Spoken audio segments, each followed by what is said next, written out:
I'm a senior policy fellow with the CDC Foundation, and I work directly on behalf of the Foundation with CDC on marijuana policy, surveillance, research, and I help lead the direct outreach to states that have recreational or non-medical marijuana use in place. I'm obligated to tell you that the findings and conclusions in this presentation are mine and don't represent any specific position from either of the agencies that I'm representing. So as I said, I'm going to lay some background and talk about broadly some of the public health concerns and challenges and highlights from, oh, sorry, I see I have the wrong slides open. Hang on a second. I added in, like any good public health person, I added in a couple epi slides because I thought, who can do a public health presentation without some epi? So I'm going to talk about some potential public health concerns and challenges and some highlights from some detailed state tracking that we work directly with state agencies on. So my presentation is meant to set kind of a baseline for what Dr. J. Butler and Mary Segawa will cover. So I think this slide might be familiar to many of you. I'm not going to spend a lot of time on it except to say that you can see here that all but 4 of the US states have policies in place legalizing marijuana or one of its constituents for medical or non-medical recreational use. So the policy train has really left the station already. And we see that Canada is working on some things as well, and since Canada borders a lot of states that have activity, that's an important country to watch. So what has that meant for prevalence? These are data from the National Survey on Drug Use and Health. We did an MMWR between CDC and SAMHSA. Alejandro up front here actually has some copies if anybody wants them. We've seen over the past 15 or so years a slight uptick in use among young adults aged 18 to 25, and you can see they have much higher prevalence of past month use than other age groups. An uptick among adults aged 26 and older, and then we've seen a fairly stable kind of flatline trend among youth. Other speakers at this conference have talked about why that might be, and I could spend a whole presentation on that. It may be too early to tell. It may be that that trend would have been a downward trend if we hadn't seen all the policy activity. Either way, it's good news for public health that it has been stable and not increasing. So daily or near daily marijuana use is maybe a more important indicator because of the link that it has to health effects. And what we've seen there, so these data are among people who had past month marijuana use, we've seen a fairly steady increase in young adults and adults, and again, the same sort of flat line, if not potentially declining trend among youth, which we hope will hold. So what do we know about health effects? This is an important thing for public health in guiding our messaging and programming. I don't have time to go in as much depth as I would like to on this. I could do a whole presentation just on health effects. I would direct you to these 3 excellent reports that have recently come out. This one by the Colorado Department of Public Health and Environment. They actually have a 2014 and a 2016 update from their Scientific Advisory Board. This one from the World Health Organization, and this one that came out earlier this year from the National Academies of Sciences. So I'm not highlighting everything, I'm highlighting what we have good evidence on. With regard to youth initiation and psychosocial outcomes, we have some evidence of impaired learning, memory, and attention. It appears that that's more acute. We don't yet have conclusive evidence that that's irreversible. We have strong evidence of dependence or addiction, and that increases for earlier initiation and for heavier use patterns. We also see increased risk in abuse and dependence of other substances in people who are using marijuana. Pregnancy and prenatal outcomes, strong evidence in mothers who use marijuana of low birth weight in babies.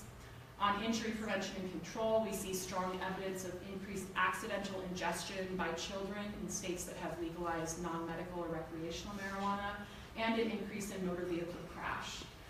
Mental health is actually one of the areas where we have quite a bit of strong evidence, especially about the increased risk of schizophrenia and other psychoses.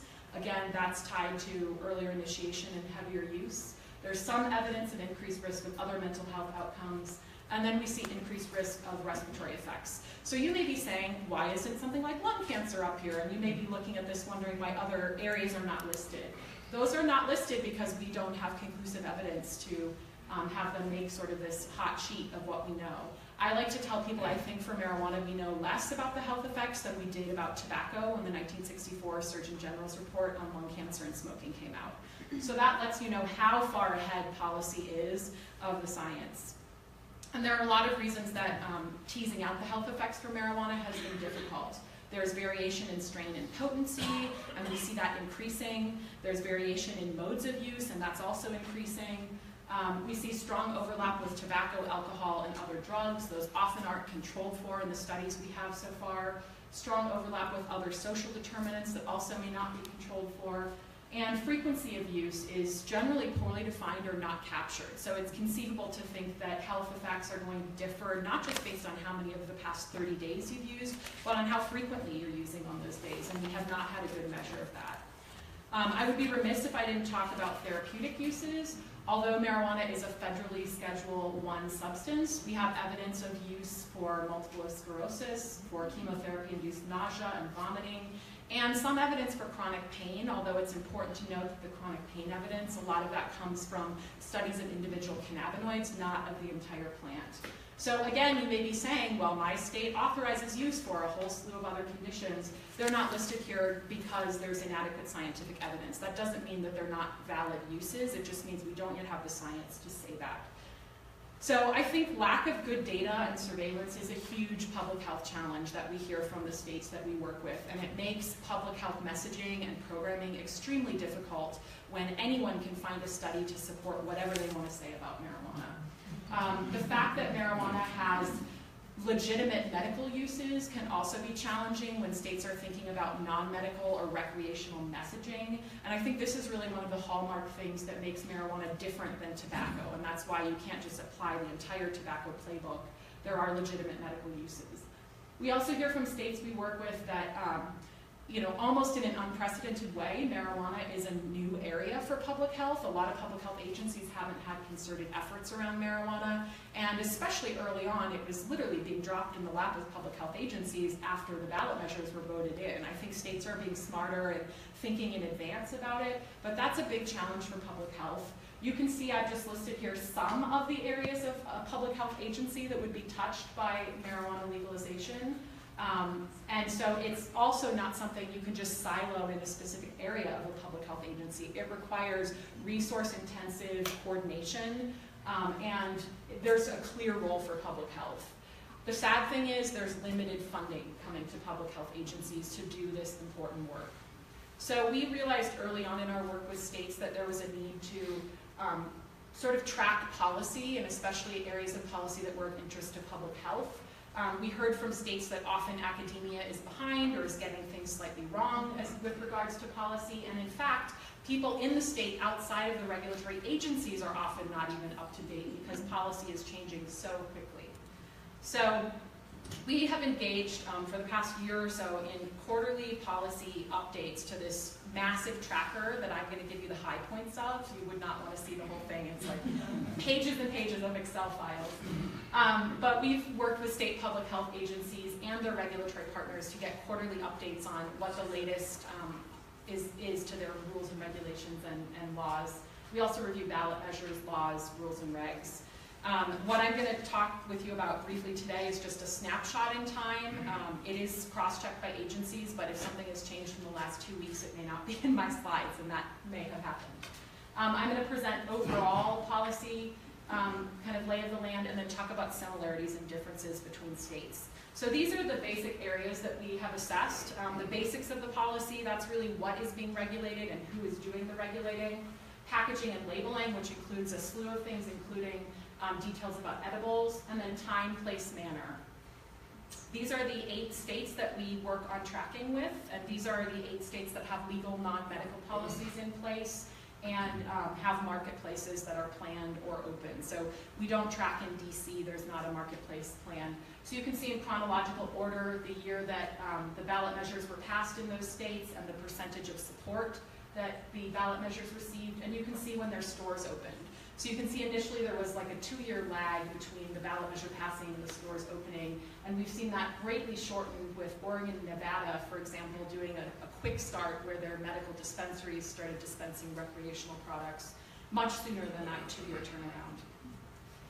So for policy basics across the 8 states, regulatory authority, primary regulatory authority, usually falls to departments of revenue, taxation, consumer affairs, or alcohol and beverage control boards. Public health has had a regulatory role in only 2 of the states, In Oregon, they initially had a rule regulating packaging and labeling. That is being transitioned to their Alcohol and Beverage Control Board. And in California, they're slated to have a regulatory role for licensing.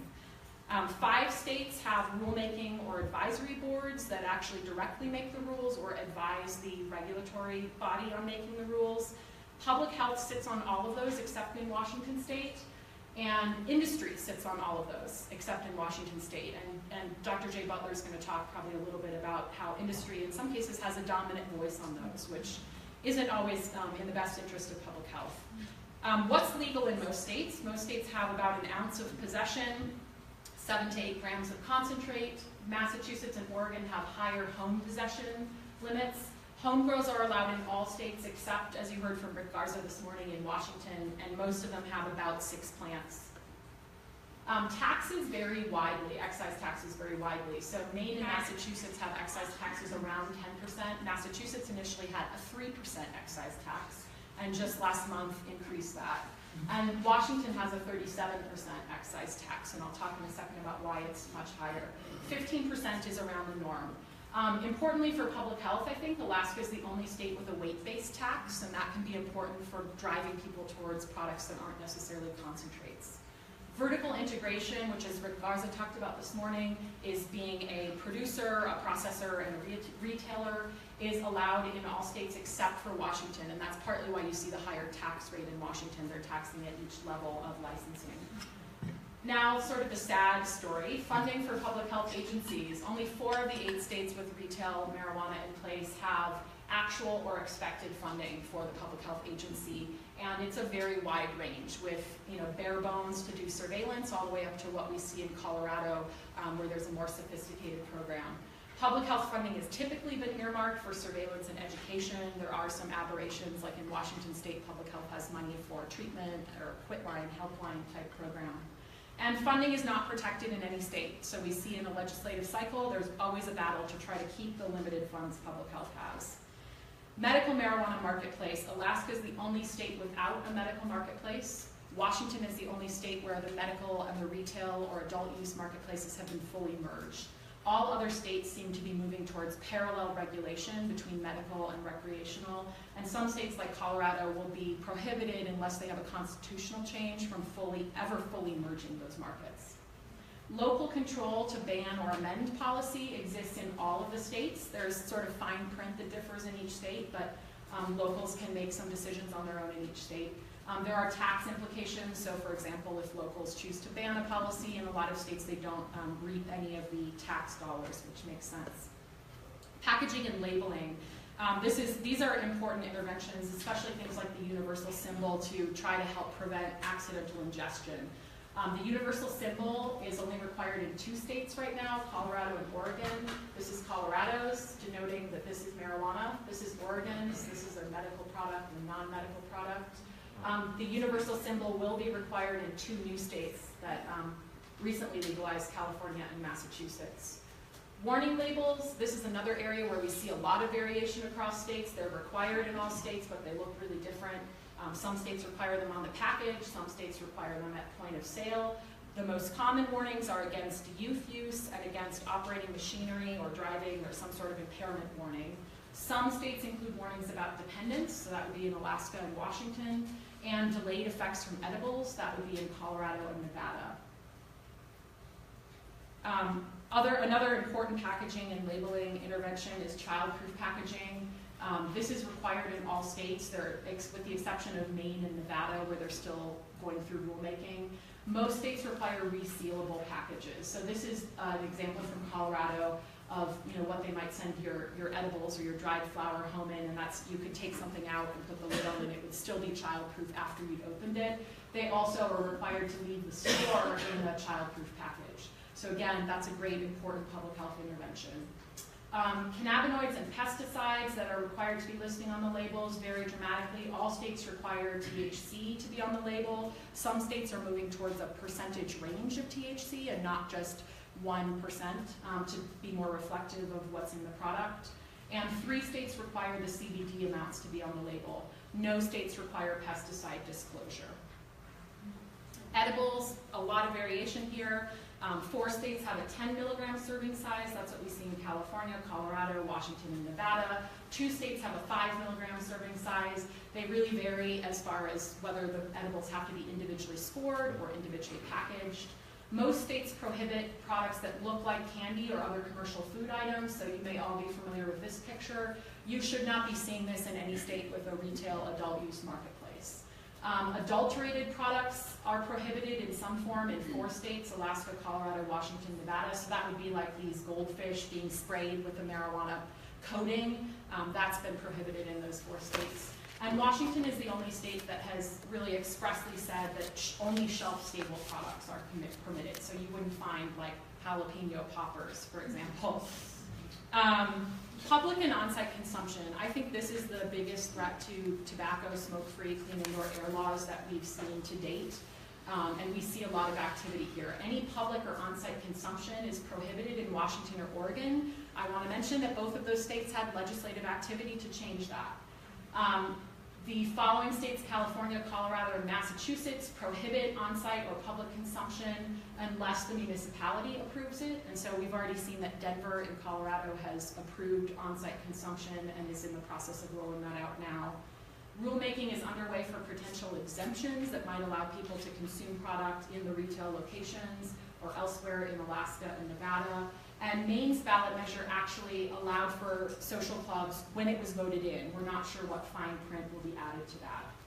I think for the sake of time, I'm going to sort of skip the zoning and marketing piece. I will say that states are struggling with this, and advertising restrictions look very different in every state, with things from sandwich boards and billboards being allowed to being totally banned. So in conclusion, public health has a clear role. I hope I've convinced you all in protecting health and safety in the face of marijuana legalization. I really like how Governor Hickenlooper put it. You know, it doesn't matter if public health folks wanted this or not. If it comes to your state, we're obligated to protect public health and safety. Marijuana legalization impacts a variety of public health divisions and is resource intensive, but most states lack funding to do a good job with that work. State marijuana policies vary widely and change quickly, and there are a lot of public health areas that we want to watch closely. Industry engagement in rules and regs, packaging and labeling, advertising, public use. So with that, I want to thank the California Department of Public Health. Their funding helps make this tracking and my work possible. And we're going to hold questions. I'm going to let Jay come up. I think some of the states may answer some of your questions. So. Well, thank you, Gillian, and good morning, everyone. What I'd like to do this morning is give you an overview of the experience in Alaska. It's going to be from the perspective of a public health person and the chief medical officer for the Department of Health and Social Services, and also director of the Division of Public Health. I want to touch on some of the unique aspects about Alaska. I sometimes get a lot of questions about well, what would you share with other states? And I always have to start with a few caveats because Alaska is unique, and I know every state is unique, but I will say that when I've had visiting federal officials and we're driving down a river from a town of 1,000 people where sewage is stacked in frozen blocks, they start saying, you know, it is different here, isn't it?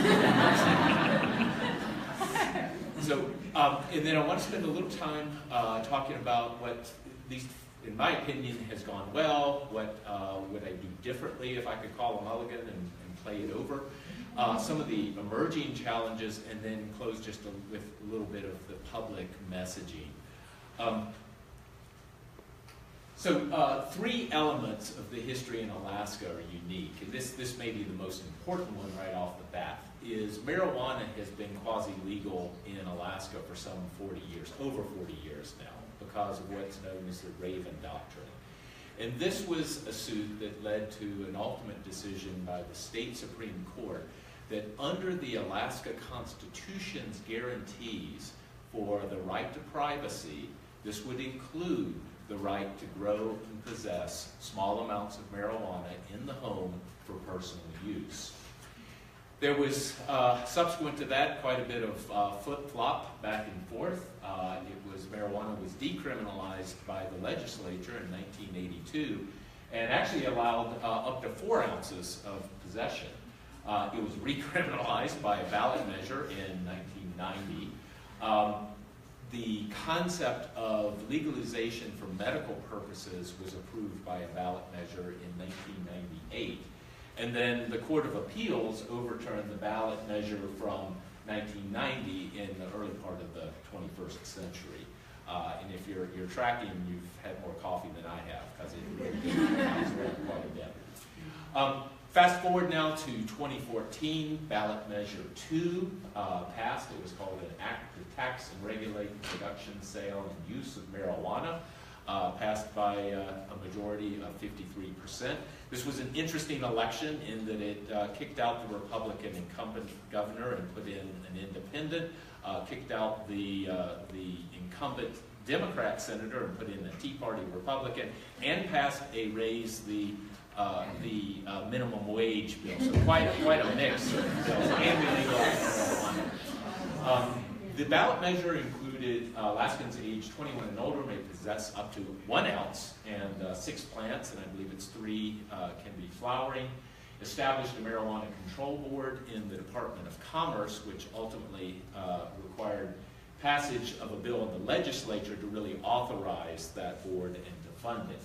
It defined tax at the cultivation facility, so it's a little different, $50 per ounce, lower taxes allowed for certain parts of the plant, and it's currently $15 for trim. Public consumption was banned in the ballot measure with a fine up to $100. Second aspect that's different that Gillian has already mentioned is that although the ballot measure 8 in 1998 legalized medical marijuana for a number of specific debilitating conditions, it ultimately did not address the source of marijuana. So we have never had dispensaries. When I was seeing patients 3 years ago, I had a patient who was really struggling with muscle spasms. He was getting relief with medical marijuana.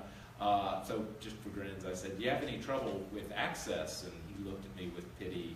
Obviously, I was naive and said, no doc, no problems at all. So I'm not sure what that will mean in terms of the federal potential changes in terms of medical marijuana, but we do not use the term medical or recreational for us. It is all retail marijuana or personal home grown. It does require, we do have a medical marijuana program, and have had that for about 20 years with a medical marijuana card. Requires a bona fide physician-patient relationship, and we have a registry. The number of registrants has really plummeted since legalization because it's just not needed. I think the main benefits are it's an affirmative defense that can mitigate any potential legal consequences. And it also then would protect people under age 21. Last time I checked, I think we only had 6 registrants under age 21. So again, it doesn't seem to be used very much. That bona fide relationship, though, I know prior to 2014, the clinic was in a room at the Baranoff Hotel, and it was a physician who was licensed in Alaska that came in once a month from Seattle to see patients. Even with legalization, we have clinics that have set up primarily to give cards and to give advice. The third thing that's different about Alaska, as I say, we're a home rule state, but in a lot of the state, nobody's home. Parts of the state that really don't have local government. So part of ballot measure 2 also provided for the local option. But for parts of the state, there really isn't, apart from tribal governance, that type of local government to be able to regulate. So moving into what has gone well, I think we've had, in our Department of Health and Social Services, pretty good coordination. We started out in the first month or 2 with a intra-departmental working group that provided some good connectivity between parts of the Division of Public Health, Division of Behavioral Health, which were really the 2 divisions most intimately involved in this initially. Interdepartmental coordination, for the most part, I think went fairly well. One of the challenges coming in is there had not been a lot of advanced planning because there was concern in the prior administration that any meeting to prepare for marijuana legalization could be interpreted as some type of endorsement either for or against. So new people coming in, we've got this. I think our Governor, Bill Walker, pretty much echoed Governor Hickenlooper in saying that this was not my choice. I didn't vote for ballot measure 2, but this is the will of the electorate, and we need to do this, and I want to do this well. And that's been our approach in health and social services. My own philosophy, and you sometimes use a slide for this. I assumed somebody would use it yesterday, so I didn't put it in my slide set, is that somewhere between strict open commercialization, the Wild Wild West, and a strict prohibition, there's probably a sweet spot where we can maximize the potential benefits and minimize the harms. I like to call that the public health zone, because public health. We were able early on in the Department of Health and Social Services to coordinate with some representatives of industry and some community partners. I think that's really helped. Actually, having the regulation in another department makes us a little more neutral and much more focused on the health aspects. Regulations, we did define a smaller serving size based on conversations with our colleagues in Colorado and Washington, and we did not get a lot of pushback on that, recognizing that this probably is a good thing for naive users and people who are experienced users already know how to self-titrate. We also went right into some of the packaging measures that Gillian has already described. The timeline was good and bad, as you'll see on the next slide. We had 90 days to legalization. So I like to say we were the third state to actually legalize, although we were slower to actually open retail outlets. And the bill gave us 18 months to develop regulations and issue licenses. There's a typo here. It actually is October 29th, 2016 was when Herbal Outfitters opened in Valdez, Alaska. That was the very first retail outlet in Alaska. And you can see all the people wearing their boots and standing in the rain. In terms of a little more, the 5 milligrams I think was a good idea. Like other states, no more than 10 servings per package, and you see an example here. What might we do differently? Well, the timeline actually, even though it sounds very generous, it also can be a challenge. It's a whole lot of work. I think we had the right Marijuana Control Board director at the time. She's moved on to other things, but she really did a lot of heavy lifting. Readiness and clear policy, I think I've already addressed the fact that we really got this as a blank slate and landed in our laps. Coordination with all stakeholders could have been better. Regulations, we had some attempts to limit the concentration, and it really wasn't evidence-based, and that ultimately led to no limits at all. Representative input, a lot of the comments were primarily from industry on the initial regulations. I don't know how it works in your state, but oftentimes when people outside of the process look in, they just count, are you for or against? And so it looks like there's a lot of pushback for issues where the comment is simply just don't, and that really was one of the official letters, was that 2 words. The board makeup, I think, is 5 people is a very small board. 2 of the seats are industry. There is a public health seat that is not state public health. I think it's someone with an academic background in public health. There's a law enforcement seat, and then a rural seat. And I'll be blunt, and again, this is just my observation, is it looks like usually there's 2 in favor, 2 against, and then 1 seat is the deciding vote in most issues. Tax revenue for public health response is 0. We've been able to do some work because of money provided through the Alaska Mental Health Trust Authority. Be glad to talk to you about the story of the Mental Health Trust Authority, but short story is they manage about 1 million acres of natural resources, and those revenues help go towards supporting mental health in Alaska. But currently, half of the tax revenue is committed to prison recidivism prevention, a worthy cause, but there's nothing going to prevention, public education, or treatment resources in Alaska right Ongoing discussions, the labeling requirement. This is the text. This is one where I've weighed in a little bit trying to shorten it. My view, and maybe, again, I'm no professional health communicator, but less is more.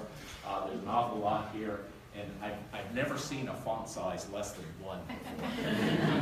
This is an example. In terms of branding, here's some of the approved edibles. They look great, but once you remove the leaves and whatnot, it's not easy to recognize as a edible marijuana product, except for maybe that bright green one in the upper left-hand corner. I think like many places, the discussions about public consumption, on-site consumption, Anchorage being the largest city, nearly 40% of the population, approached marijuana regulation very carefully. We only had some of our first openings during the summer, but then they've gotten very quick to urging the state to allow on-site use of marijuana, and so that people can sample actually at the site of purchase. Also, related to on-site consumption, should there be use limits? One of the current draft regulations is allowing someone to consume up to 10 milligrams of an edible on-site prior to leaving. Of course, the clean indoor air and employee health issues and serving other foods or alcohol, which alcohol is currently not going to be included in the draft regulations. We also have issues with disposal of waste in products deemed unfit for sale. Talk about dumpster diving. This might be a good place to do that. And also employee sampling for quality assurance. I wanted to say a little bit about public messaging. Regina McConkey, wave your hand. Regina is our really champion health education specialist who's really taken on both marijuana and opioids and has done a fabulous job. So recognizing that actually no one was addressing some of the misperceptions in 2015, public health stepped into that role. This kind of outlines our philosophy, just to share health information, but recognizing that legal information is needed as well. That literally people were posting on Facebook, "Where's my weed? I thought we could go to the store. I thought they could go to Kroger's or Fred Meyer and buy some." They didn't understand it doesn't work that way. So the intention was to start conversations, to have a balanced tone.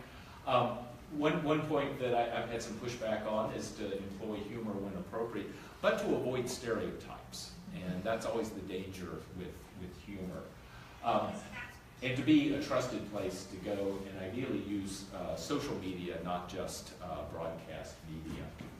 So starting that year, the messages were fairly simple. Both 2015 and 2016, we primarily went with short animations. We really wanted to avoid the guy with the gun standing in front of flashing lights going like that. So we sort of went with a fairly light touch, messages being it cannot be bought or sold yet. Legal age is 21 and older, not legal in public places. Keep away from children. Driving high is a DUI. And also what's grown in Alaska stays in Alaska, which that's summarizing a very complicated message, because if you've been to Alaska, you know there's only a small proportion of the state you can actually reach with an automobile. So there's whole federal issues in terms of carrying product on commercial aircraft. 2016, the core messages affects different people differently, to try and call out that naive users may be impacted more profoundly than people who are accustomed to using it, that edibles have a delayed effect. The increasing content, and this was an example where we used a little humor, the message here, these aren't your granny's brownies. Advised against pregnancy and breastfeeding. As Gillian pointed out, there's a lot that we still don't know about safety during pregnancy, so we did advise against that. And in terms of some of the public engagement and focus groups, this is probably the area where there's the most controversy. It's widely perceived that marijuana is completely safe and there's no reason to be concerned. Even among people for whom the alcohol and tobacco messages completely resonate. So marijuana is viewed very differently. And then, of course, keep out of reach of children. And these are available on social media as well. For 2017, the message is get the facts and use responsibly. In terms of addressing some of the public safety issues, I think this is one that we're all struggling with, is trying to minimize the risk of driving under the influence and accidents related to potential intoxication with marijuana, particularly dual intoxication with marijuana and alcohol. Looking through who are the best spokespeople, and I really want to point out Regina again in terms of engaging with people in the community. And we realized that there's a lot of different spokespeople, and we in public health are oftentimes used to referring people to their own physician. I mean, if we're talking about flu vaccine, people generally want to hear it from their own doctor, not from government officials. In this case, people want to hear from the retailers. So we're launching in a couple of weeks something very different, where the message to use responsibly is actually being delivered by actual retailers standing in their facilities. So we're really eager to see how that's going to go. And with that, I thank you for your attention, and come see us in Alaska sometime.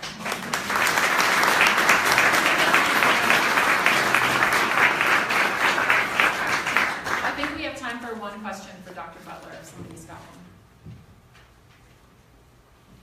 I'm just curious about how many retail outlets you have currently.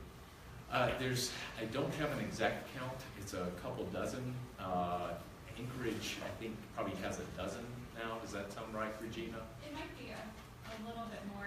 Yeah. Well, there's a lot of folks who've been approved to open but aren't actually Have not opened operating yet. it. So I've actually been using Wheat Maps. It's probably the best source of There's an app for that. And just a reminder, we'll have a lot more time for discussion at the lunch and learn with Dr. Butler. Thanks. Yeah. So I'm going to introduce, and sorry I did not introduce Dr. Butler. He did a good job for himself. He didn't mention he's also the outgoing president of ASTO, so he's a great resource. I'm going to introduce Mary Sagawa, and as Rick Garza said this morning, Mary is really unique, and we treasure her in the public health community because she is at the regulatory agency. She's at the Liquor and Cannabis Board, but she is a public health-minded person. She's their public health education liaison. So, Mary. Thank you very much.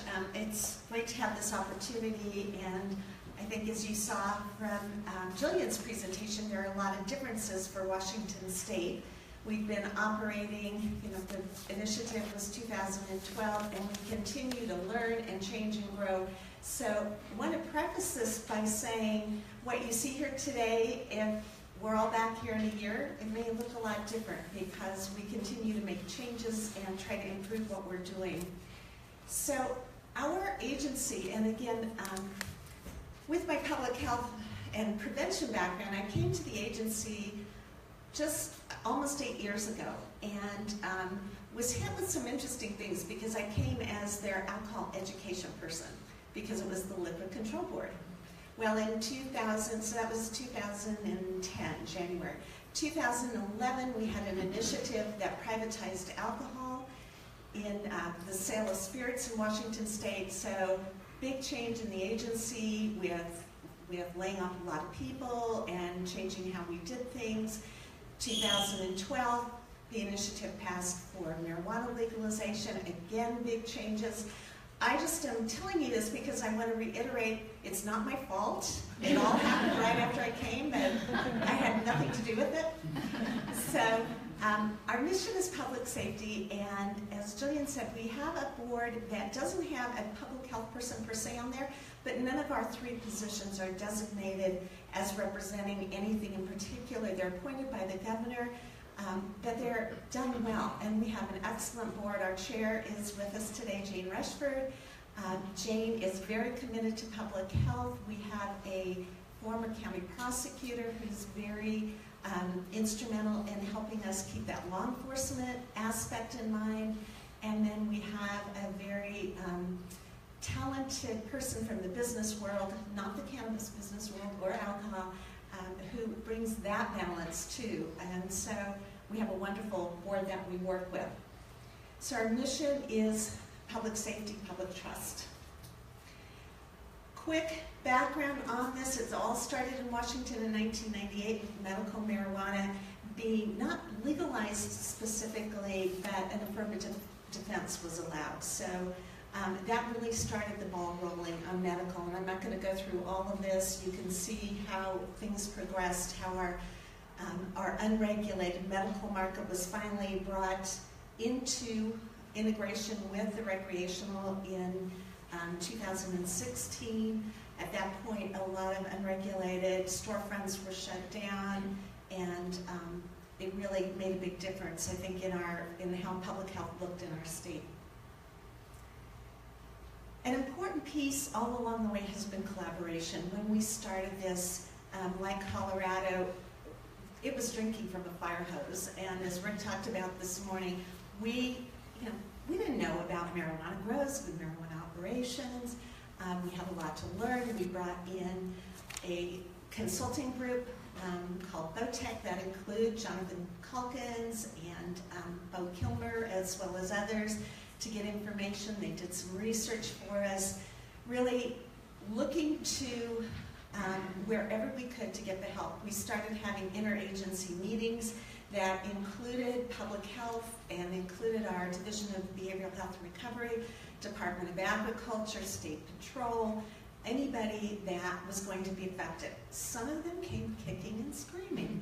Our Department of Agriculture wasn't even going to show up at first. I think they were a little reluctant, but they eventually saw that this was going and they were needed, and they came and joined us, and it's been great.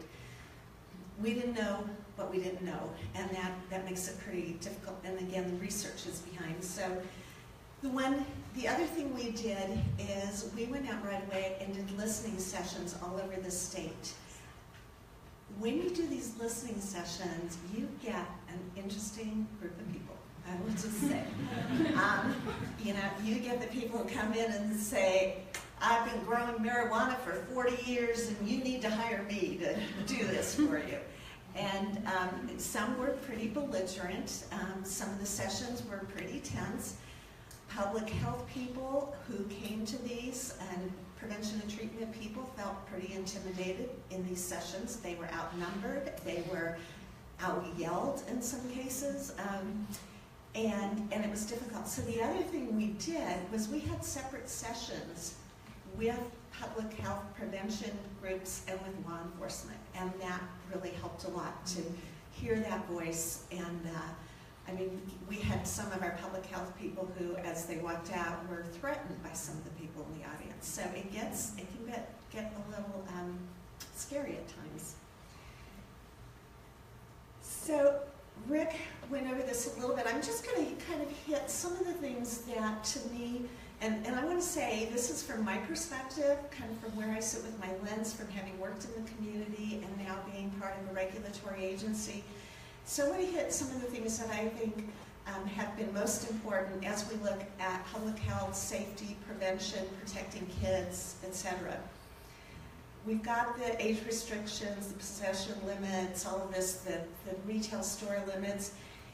The area that I think is really noteworthy is our enforcement division made a commitment that they were going to do at least 3 checks every year.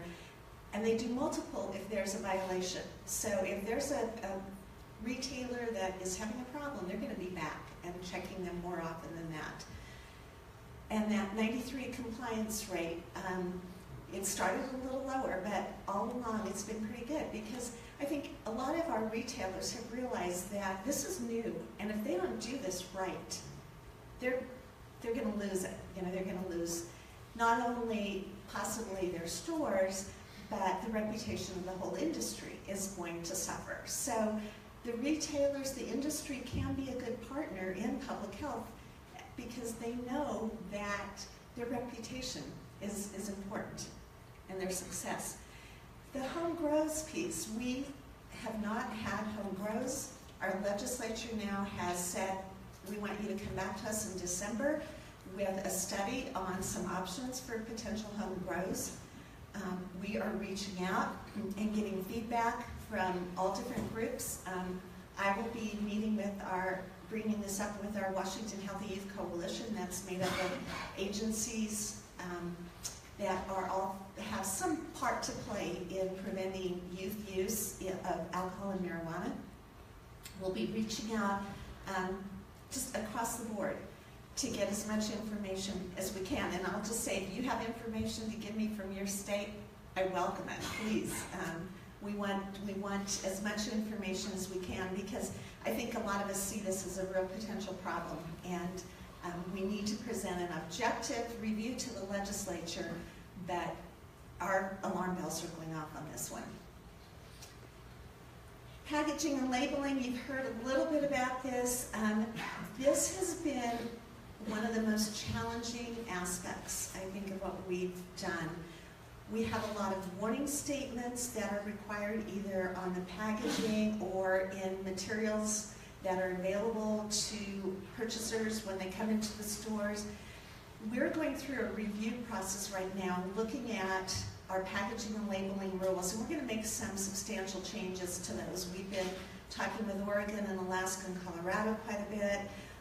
We want to align where we can those regulations so that down the road, should this become a federally approved substance, that there's some consistency in what we're doing.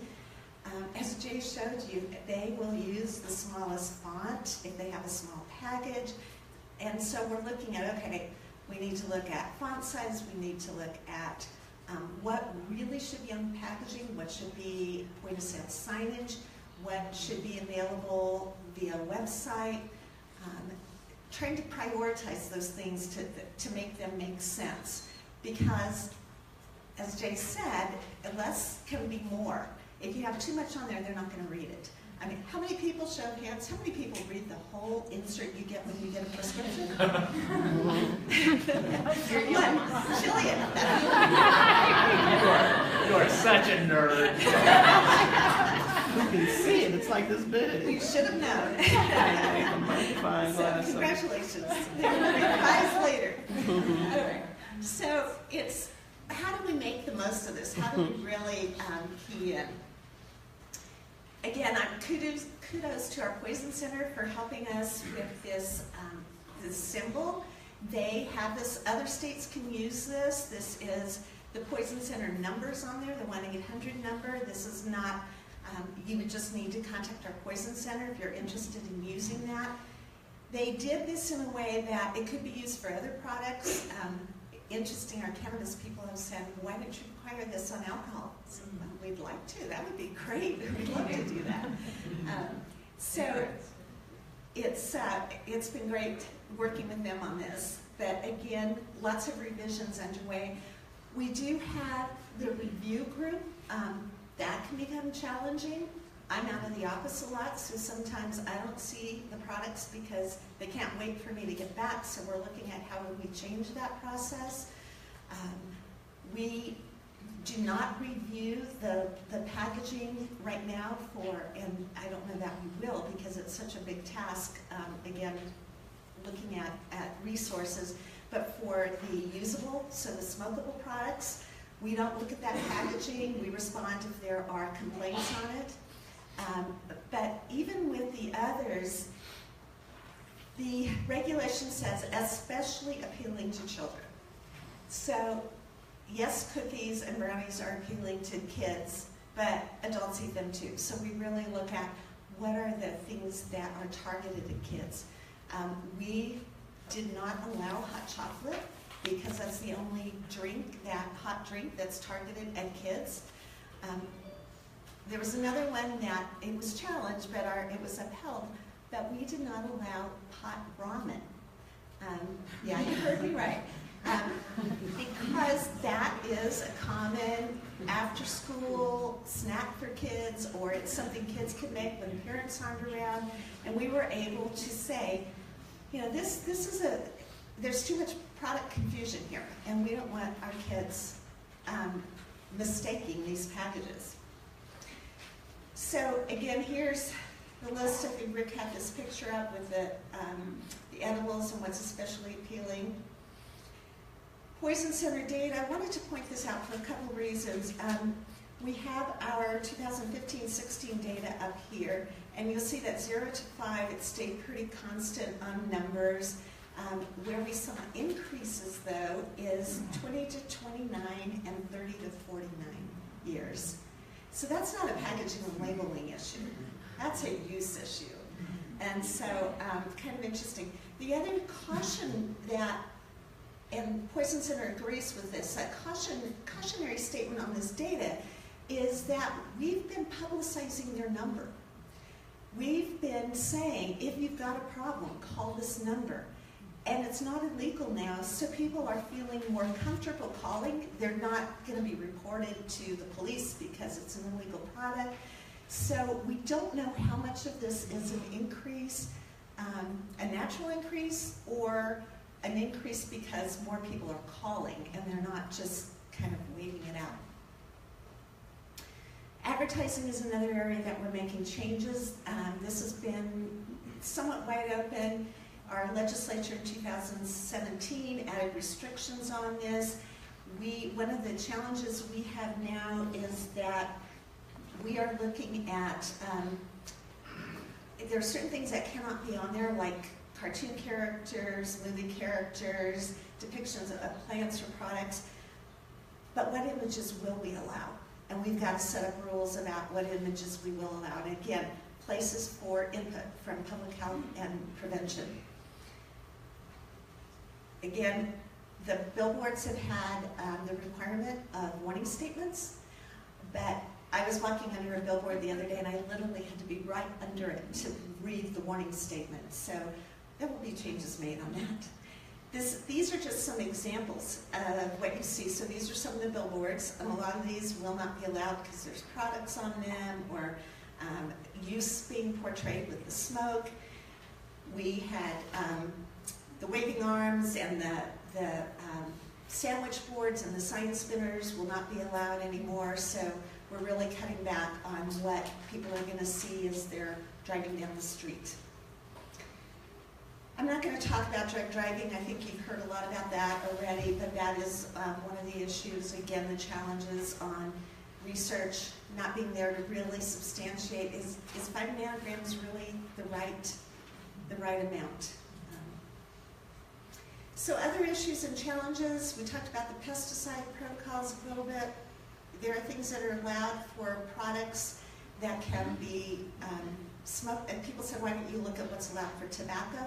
Well, but you don't really eat tobacco. I mean, there's chew, but, so this is a product that you can smoke, you can eat, you can, you know, what happens when you turn it into concentrates? Does the little bit of pesticide become stronger because now it's concentrated?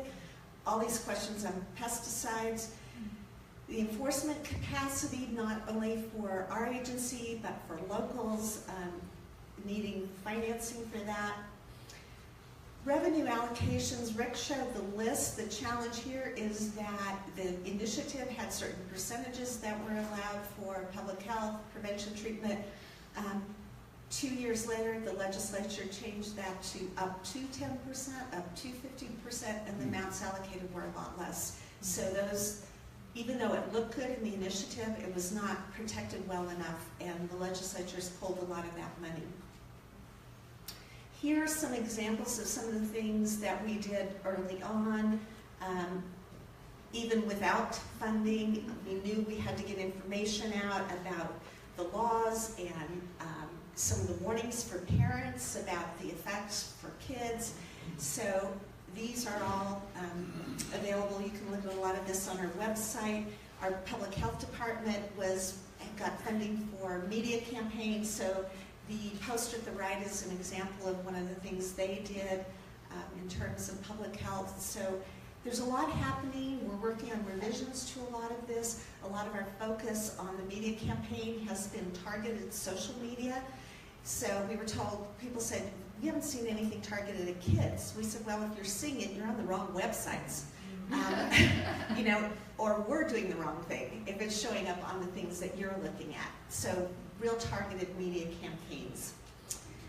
And that is an encapsulation of kind of where we are. There's a whole lot more that could be covered, but tried to hit the highlights on this, and again, we'll have more time in our lunch and learn. Thank you. I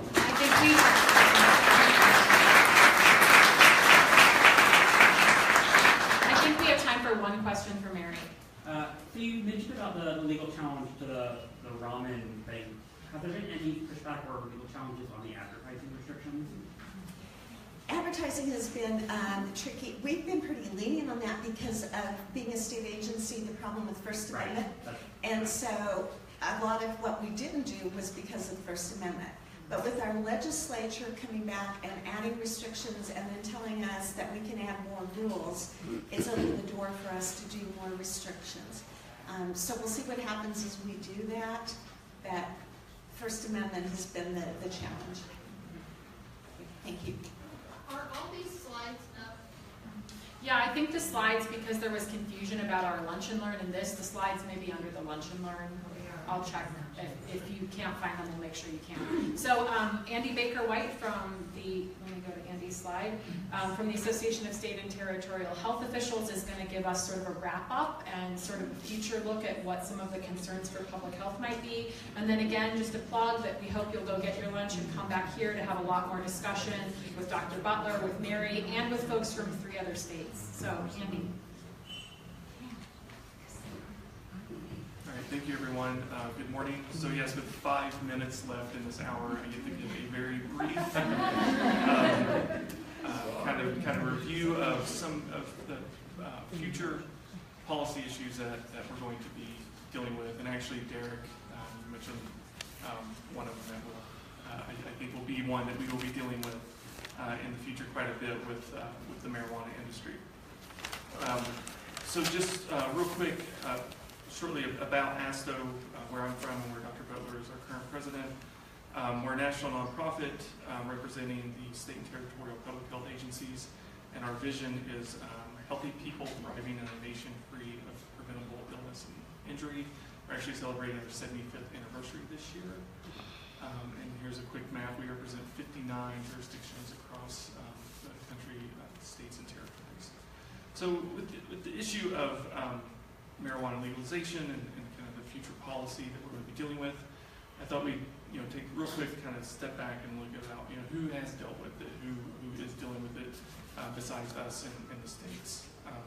So first we have the Amsterdam and the Netherlands, which I think back when medical marijuana was being initiated and the legalization of marijuana was being initiated, I think a lot of people were looking and saying, well, Amsterdam does it, so it won't be that big of a problem. Without realizing that what we're doing is completely different than what Amsterdam has done. We're actually creating a market, allowing the growing, the processing, and the selling of this once illicit product, and still illicit at some levels.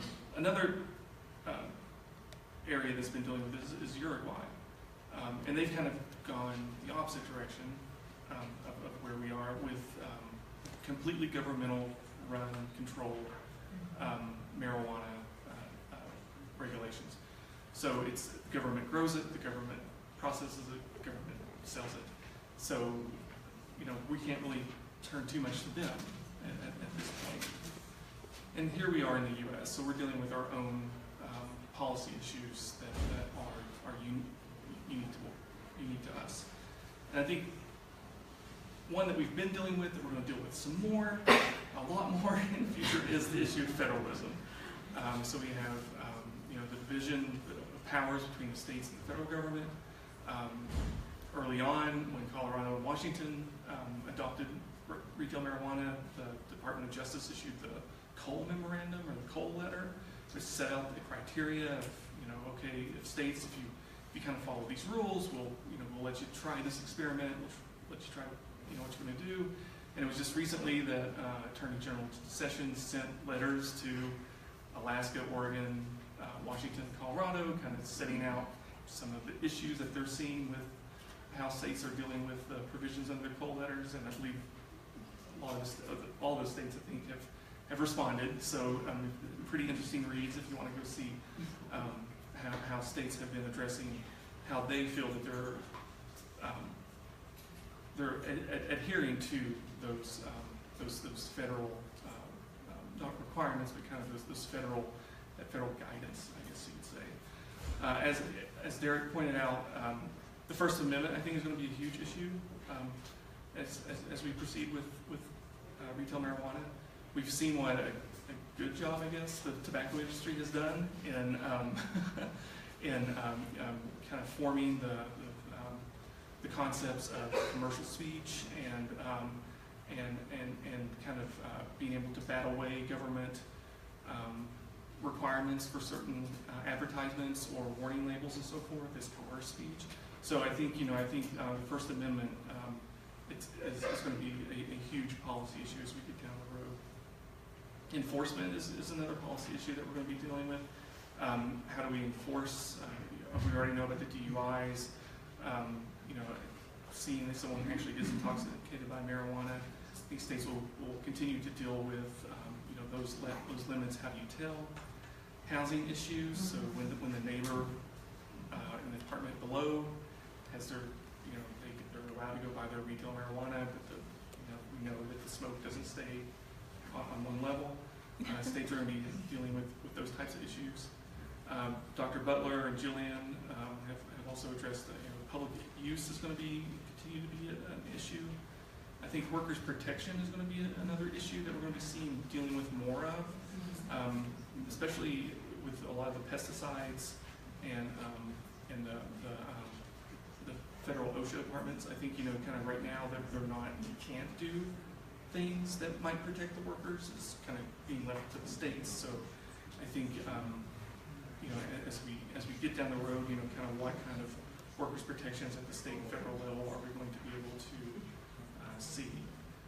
This was also touched on a little bit, just kind of the perceptions of marijuana, that it's safe and so forth. And I think also, kind of support for surveillance. I mean, it's something that public health does well. So I think, getting that support at the state level to be able to do surveillance. And also, I think finally, one of the policy challenges that we're going to be having, Dr. Butler, you mentioned that in Alaska, the interdepartmental collaboration worked fairly well. But I think, with a lot of states, the public health agency is one of many different agencies. So how's the public health agency working with the education agency, to work on youth access or youth use? And how's the public health agency working with the safety, Department of Safety or the law enforcement agencies about the driving aspect of it? So I think there's a lot of room for public health agencies to grow in this area and to work on. And there'll be a lot of policy challenges, but I'm confident we can. Thank you.